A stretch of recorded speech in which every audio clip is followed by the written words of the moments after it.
जी जसवीर जी बताएं सर। अवैध कॉलोनियों को लेकर के लगातार आप भादौड़ में आवाज बुलंद कर रहे हैं, क्या कहना चाहोगे? कितना इम्प्रूवमेंट हुआ इस चीज को लेकर? देखिए, मैं इसमें ये कहना चाहता हूँ कि जिस प्रकार अभी कई दिन पहले मुख्यमंत्री जी ने कहा कि जिस एरिया में क्राइम होगा वहां का एसएचओ जिम्मेदार होगा और उसका प्रमोशन की जगह डिमोशन किया जाएगा। यानी कि एक जिम्मेदारी तय कर दी गई कि क्राइम को रोकना एसएचओ की जिम्मेदारी अपने एरिया में। मैं मुख्यमंत्री से आपके माध्यम से प्रार्थना करता हूं कि हमने अब तक जो भी शिकायतें दी हैं अवैध कॉलोनियों की, उससे प्रशासन ने संज्ञान लिया है, कार्रवाई भी हुई है। लेकिन कार्रवाई के बाद भी कुछ समय मामला शांत रहने के बाद फिर वो माफियाओं द्वारा उस जगह पर अवैध प्लाटिंग शुरू कर दी जाती है। उसके लिए मेरा मुख्यमंत्री से आग्रह है, इसको अगर हमें रोकना है तो जहां भी अवैध प्लॉटिंग हो तो उस एरिए का जो विभाग, डीटीपी विभाग, उसका अधिकारी जिम्मेदार हो और उस पर भी यही नियम लागू हो कि प्रमोशन की जगह उसका डिमोशन किया जाए। क्योंकि जब तक अधिकारियों की जिम्मेदारी तय नहीं होगी तो मैं नहीं मानता कि हम 100% सफलता अवैध कॉलोनियों को रोकने में प्राप्त करेंगे। अभी पीछे बालोर में जो नवनियुक्त हमारे एसडीएम साहब आए हैं, उन्होंने कार्रवाई की, मैंने देखा मीडिया के माध्यम से, और मुझे पूरी उम्मीद है कि वो आगे भी अवैध कॉलोनियों को काटने में, रोकने में पूरा अपना सहयोग करेंगे। और अवैध कॉलोनियों पर रोक लगाने में एसडीएम साहब जो कार्रवाई कर रहे हैं, हम संतुष्ट हैं उनकी कार्रवाई से। लेकिन एक सवाल ये उठता है कि बार बार शिकायत देने के बाद, मीडिया में देने के बाद, किस प्रकार भूमाफियाओं के हौसले बुलंद हैं कि वो नोटिस चिपका देते हैं डीटीपी विभाग वाले, वहां पे एफआईआर भी कर देते हैं, लेकिन फिर भी जो भूमाफिया हैं उस जगह को नहीं छोड़ते। और मैंने ये कहा, विभाग को भी कहा और मैं सीएम साहब को भी लिख के दे के आया हूं कि जहां भी विभाग कार्रवाई करे अवैध कॉलोनी पे, वहां बड़ा एक नोटिस बोर्ड लगाए, आम जन को जागरूक करने के लिए, आम जन को सचेत करने के लिए कि भाई ये जो लैंड है ये अवैध है, इस पे कोई प्लॉटिंग ना खरीदे। तो अगर वो बोर्ड लगेंगे जगह जगह गवर्नमेंट की तरफ से, तो मैं नहीं मानता वहां कोई गरीब आदमी जाके फंसेगा। और मैंने अभी मुख्यमंत्री को, हमारी टीम ने, जितनी भी कॉलोनियां बहादुरगढ़ में, जैसे सेक्टर 9 बाईपास पे है, एक अपना ये रोड है आर्यनगर के पास, वहां पे है, जहां भी कॉलोनियां थी हम उनको चिन्हित करके मुख्यमंत्री जी को दे के आए हैं। और हमारी टीम पूरी मजबूती के साथ अवैध कॉलोनी हम बहादुरगढ़ में नहीं कटने देंगे।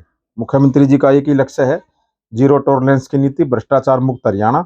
किसी भी कीमत पे भ्रष्टाचार हम यहाँ फैलने नहीं देंगे बहादुरगढ़ में, इसके लिए चाहे हमें कितना ही संघर्ष करना पड़े। अच्छा सर, ये बताएं कि लगातार आप भी आवाज उठा रहे हैं और हरियाणा के मुख्यमंत्री भी इन चीजों को देखकर सोच समझ के स्टेप उठा रहे हैं और तगड़ा एक्शन भी ले रहे हैं।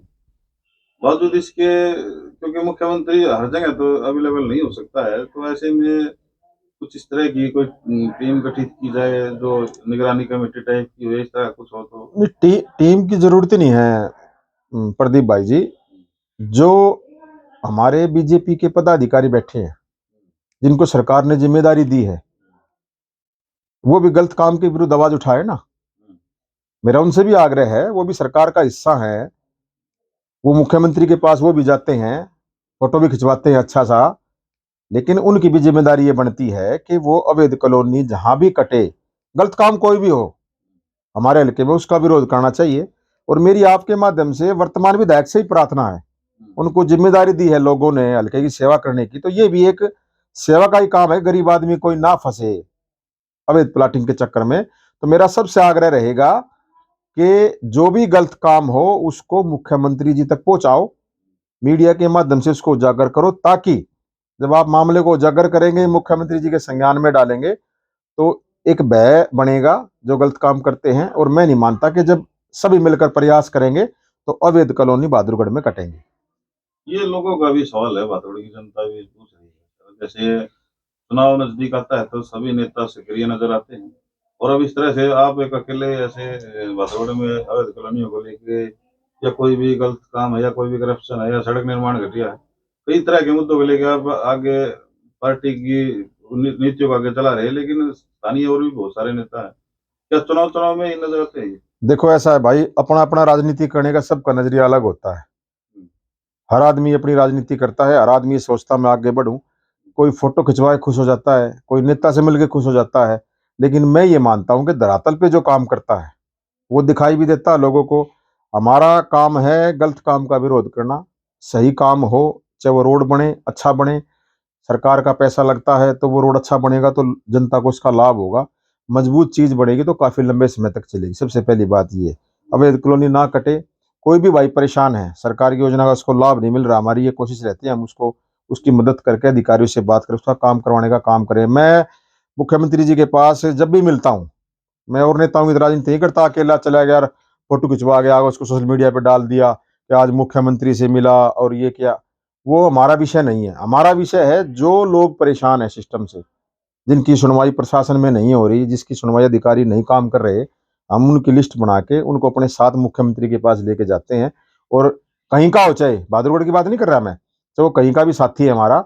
हमारा मकसद सिर्फ एक है, अधिक से अधिक लोगों के समस्याओं का समाधान हो, लोग जुड़े पार्टी के साथ, और आने वाले समय मजबूती के साथ मुख्यमंत्री दोबारा जब चुनाव आए तो मुख्यमंत्री जी दोबारा पूरे बहुमत के साथ इस प्रदेश के मुख्यमंत्री बने। ये हमारा मोटो है। हमारा मोटो ये नहीं है कि हमारे को लालच है हमने को चुनाव लड़ना है, हमारे को लालच है हमने को पद की लालसा है, या हमारे को लालच है मेरे को निजी स्वार्थ सिद्ध हो जाए।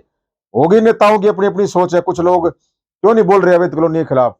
अधिकतर जो नेता डिलरी करते हैं उनसे पूछ लेना। मैं किसी पर कटास नहीं कर रहा, काम धंधा सब करते हैं, करना भी चाहिए, लेकिन ये भी एक विषय है कि अवैध कॉलोनी अगर कट रही है और सरकार जब ये कह रही है अवैध कॉलोनी कहीं ना कटे, तो उनका ही फर्ज बनता है कि वो सरकार की आवाज में आवाज मिलाएं और इसका विरोध भी करें और सरकार के संज्ञान में बातें डालें। उनको करना चाहिए, मेरा ये उनसे आग्रह है आपके माध्यम से। तो सर, जिस तरह से आप इतने लगातार दिन रात पूरा हरियाणा ही नहीं और भी जगह पे जाके लोगों की समाज सेवा कर रहे हैं, उनकी आवाज बन रहे हैं, और लोग तो ये भी कह रहे हैं कि भाई कई नेता ऐसे हैं भादौड़ के अकेले जाके वहां के उनकी आप जैसे बोलते फोटो सेशन होता है और आपके साथ में सैकड़ों की भीड़ होती है और बहुत बड़ी एक शिकायतों का गट्ठर लेके जाते हैं। देखो, हम जमीन से जुड़े हुए कार्यकर्ता हैं, हम जमीन पे रह के काम करना पसंद करें, लोगों के बीच रह के। हो सकता है कोई नेता भाई रपी मतलब मारता फालतू हो सके है, लेकिन जो हम जमीन पे रह के लोगों के काम करवाते हैं, उनके बीच में रह के धरातल पे, और मुख्यमंत्री जी भी इस बात को जानते हैं कि आज तक जब से वो मुख्यमंत्री बने मैं अपना निजी काम लेके कोई नहीं गया हूँ। गया हूँ तो जनता के लिए गया हूँ, आगे भी जनता के लिए जाऊंगा।